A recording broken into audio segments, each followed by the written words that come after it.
పాకిస్తాన్ ఉగ్రవాదుల గుండెల్లో ఇప్పుడు మరో భయం మొదలైంది. కంటికి కనిపించిన శత్రువు టెర్రరిస్టులను వరుసపెట్టి వెంటాడుతున్నాడు.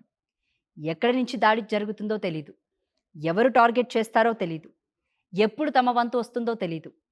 ఈ పరిస్థితుల్లో ఇటీవలే పాకిస్తాన్ రాజధాని ఇస్లామాబాద్లో లష్కరే ఈ తైబా కమాండర్ అనుమానాస్పద పరిస్థితుల్లో చనిపోవడం ఇప్పుడు సంచలనంగా మారింది. అతని పేరు కారీ సయ్యద్ అబ్దుల్ అజీజ్. అసలు ఈ వ్యక్తి ఎవరు? మసీద్కి వెళ్లే ముందు ఏం జరిగింది? అతని మరణానికి గల కారణాలు ఏంటి? ముఖ్యంగా గత కొన్నేళ్లుగా పాకిస్తాన్లో వరుసగా జరుగుతున్న అన్నౌన్ గన్మెన్ ఘటనలతో ఈ మరణానికి ఏమైనా సంబంధం ఉందా? ఇప్పుడు ఇదే అసలు ప్రశ్న.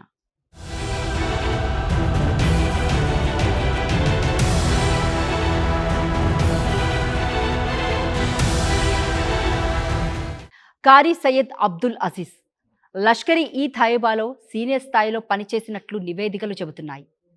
తాజా సమాచారం ప్రకారం ఇస్లామాబాద్లోని కూబా మసీద్కు వెళ్లే ముందు ఆయనకు ఒక గుర్తు తెలియని ప్రదేశంలో భోజనం చేసినట్లు తెలుస్తుంది. ఆ తర్వాత మసీదు గేటు వద్దకు చేరుకొని ఒక్కసారిగా కుప్పకూలిపోయారు. అక్కడే ఆయన మరణించినట్లు సమాచారం. ఇక్కడే అసలు ట్విస్ట్ మొదలైంది. ఆయన తినే ముందు బాగానే ఉన్నారా? భోజనం తర్వాత ఏదైనా సమస్య వచ్చిందా? అది అనారోగ్యమా లేదా విషప్రయోగమా లేదా ఇంకేదైనా కారణమా? ప్రస్తుతం వీటిలో ఏది అధికారికంగా నిర్ధారణ కాలేదు. అందుకే ఈ మరణాన్ని ఇప్పటి వరకు మిస్టీరియస్ డెత్గానే చూడాల్సి ఉంటుంది. కానీ కారీ సయ్యద్ సాధారణ వ్యక్తి కాదు. లష్కరే తోయిబాలో కీలక బాధ్యతలు నిర్వహించినట్లు సమాచారం. ముఖ్యంగా జమ్మూ కాశ్మీర్ ఎన్కౌంటర్లో మరణించిన ఉగ్రవాదుల కుటుంబాలకు సహాయం అందించే వ్యవస్థతో ఆయనకు సంబంధం ఉన్నట్లు రిపోర్ట్స్ చెబుతున్నాయి. అంటే ఒకవైపు ఉగ్రవాద కార్యకలాపాలకు సంబంధించిన నెట్వర్క్, మరోవైపు మరణించిన ఉగ్రవాదుల కుటుంబాలకు ఫినాన్షియల్ సపోర్ట్ అందించే వ్యవస్థ. ఇలాంటి బాధ్యతలు నిర్వహించిన వ్యక్తి అకస్మాత్తుగా చనిపోవడం సహజంగానే అనేక ప్రశ్నలకు దారితీస్తుంది. అయితే కారీ సయ్యద్ మరణానికి కొన్ని రోజుల ముందు లష్కరే ఈ తైబాలోని మరో వ్యక్తి చేసిన వ్యాఖ్యలు ఇప్పుడు మరింత ఆసక్తిని రేపుతున్నాయి. ఆయన ఏమన్నారంటే,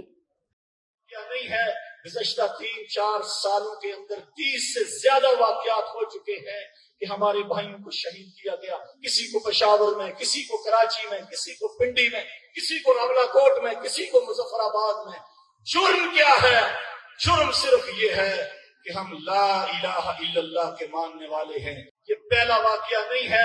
गुज़श्ता లెట్కు చెందిన రిజ్వాన్ హనీఫ్ చేసిన ఒక బహిరంగ ప్రకటన ప్రకారం 2020 నుంచి పాకిస్తాన్, పాక్ ఆక్రమిత కాశ్మీర్ ప్రాంతాలలో తమ సంస్థకు చెందిన 30 మందికి పైగా కార్యకర్తలు హతమయ్యారని ఆయన ఆరోపించారు.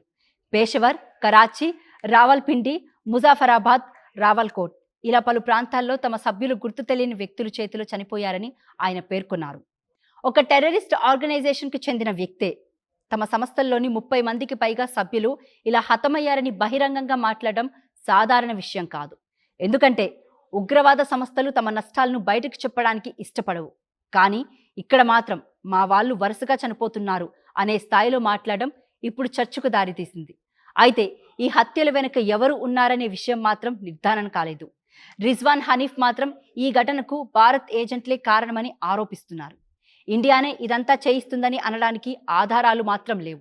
అయితే గత కొన్నేళ్లలో పాకిస్తాన్ జరిగిన ఘటనలను చూస్తే గుర్తు తెలియని వ్యక్తులు కాల్పుల్లో అనే పదం ఎందుకింత చర్చకు వచ్చిందో అర్థమవుతుంది. 2025లో లష్కరే ఈ తైబాకు చెందిన కీలక వ్యక్తి అబూ ఖతల్ పాకిస్తాన్లోని జీలం ప్రాంతంలో గుర్తు తెలియని దుండగులు కాల్పుల్లో హతమైనట్లు భారత అధికారులు తెలిపారు. అబూ ఖతల్ లష్కరే ఈ తైబా చీఫ్ హజీఫ్ సయ్యద్కు సన్నిహితుడిగా, జమ్మూ కాశ్మీర్లో జరిగిన పలు ఉగ్రవాదులకు సంబంధించిన వ్యక్తిగా భారత అధికారులు పేర్కొన్నారు. అతని మరణం కూడా అప్పట్లో పెద్ద సంచలనంగా మారింది. ఎందుకంటే పాకిస్తాన్లో ఉండే కీలక టెర్రర్ ఆపరేటివ్ సెక్యూరిటీ నెట్వర్క్ మధ్యలో ఉన్నప్పటికీ అన్నౌన్ షూటర్స్ చేతిలో హతమయ్యాడన్న వార్తలు బయటకు వచ్చాయి. ఇదొక్కటే కాదు, 2023లో ఖలిస్తాన్ కమాండో ఫోర్స్ అధినేత పరంజిత్ సింగ్ పంచ్వర్ కూడా లాహోర్లో గుర్తు తెలియని వ్యక్తుల కాల్పుల్లో హతమయ్యాడు. అతను మార్నింగ్ వాక్కు వెళ్లిన సమయంలో 2 దుండగులు కాల్పులు జరిపినట్లు పాకిస్తాన్ పోలీసులు తెలిపారు. ఇక్కడ కూడా అదే ప్యాటర్న్ కనిపించింది. టార్గెట్, సడన్ అటాక్, దాడి చేసిన వ్యక్తులు అక్కడి నుంచి పరార్. ఆ తర్వాత వాళ్ళ గురించి స్పష్టమైన సమాచారం లేకపోవడం. అందుకే అన్నౌన్ గన్మెన్ అనే పదం అంతర్జాతీయంగా కూడా చర్చకొచ్చింది. ఇక మరో ముఖ్యమైన ఘటన అబూ సైఫుల్లా ఖలీద్ లష్కరే ఈ తయోబాతో సంబంధం ఉన్న ఈ వ్యక్తి 2006 Nagpur RSS head quarters attack కుట్రతో పాటు 2005 బెంగళూరులోని ఇండియన్ ఇన్స్టిట్యూట్ ఆఫ్ సైన్స్ దాడిలో సంబంధం ఉన్నట్లు భారత దర్యాప్తు సంస్థలు పేర్కొన్నాయి. ఆయన 2025లో పాకిస్తాన్లో కాల్పుల్లో హతమైనట్లు వార్తలొచ్చాయి. అంటే ఇండియాకి వ్యతిరేకంగా ఉగ్ర కార్యకలాపాల్లో కీలకంగా ఉన్నట్లు ఆరోపణలు ఎదుర్కొన్న వ్యక్తులు పాకిస్తాన్లోనే ఒక్కొక్కరుగా అనుమానాస్పద పరిస్థితుల్లో చనిపోతూ ఉండడం ఇది సెక్యూరిటీ ఏజెన్సీస్కే కాదు, టెర్రర్ నెట్వర్క్కు పెద్ద ప్రశ్నగా మారింది. ఇక 2026లో మరో సంచలన ఘటన. హంజా బుర్హాన్, అసలు పేరు అర్జుమన్ గుల్జార్దార్. ఇతనికి 2019 పుల్వామా టెర్రర్ అటాక్తో సంబంధం ఉన్నట్లు భారత దర్యాప్తు సంస్థలు గుర్తించారు. పీఓకేలోని ముజాఫరాబాద్లో గుర్తు తెలియని వ్యక్తుల కాల్పుల్లో గుల్జార్ హతమైనట్లు వార్తలు వచ్చాయి.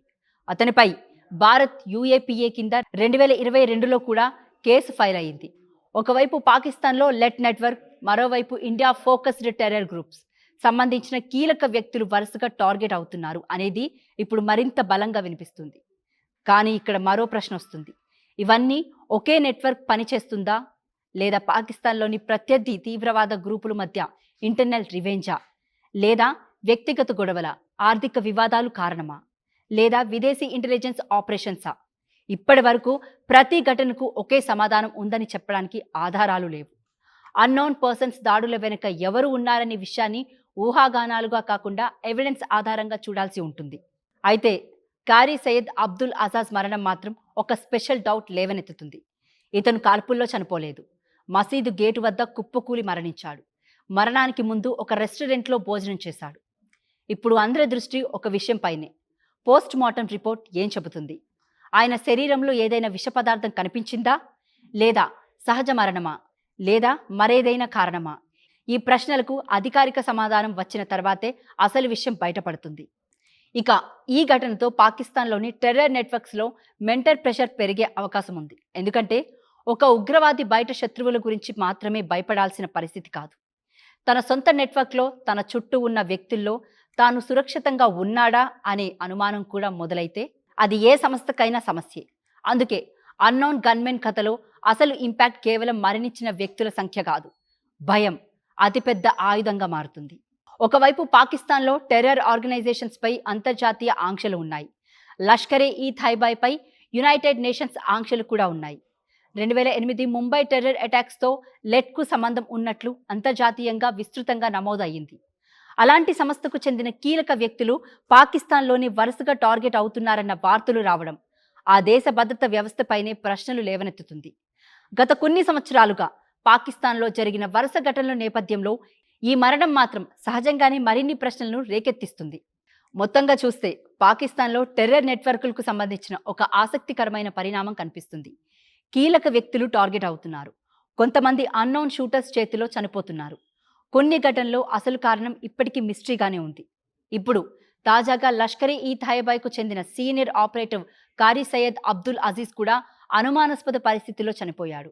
ఇక ముందొచ్చే పోస్ట్ మార్టం ఇన్వెస్టిగేషన్ వివరాలే ఈ కథలో అసలు ట్విస్ట్ను బయటపెట్టే అవకాశం ఉంది.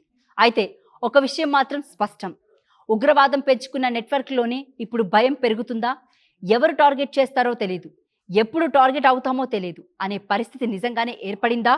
కారీ సయ్యద్ అబ్దుల్ అజీజ్ మృతి, లెట్లో 30 మందికి పైగా సభ్యులు హతమయ్యారన్న రిజ్వాన్ హనీఫ్ ఆరోపణలు, అబూ కతల్, అబూ సైఫుల్లా ఖలీద్, హంజా బుర్హాన్ వంటి వ్యక్తుల మరణాలు, ఇవన్నీ కలిపి చూస్తే ఏదో పెద్ద మార్పు జరుగుతుందన్న చర్చ మాత్రం మొదలైంది. కానీ ఆ మార్పు వెనుక అసలు శక్తి ఎవరు? అదే ఇప్పుడు అసలు మిస్టరీ.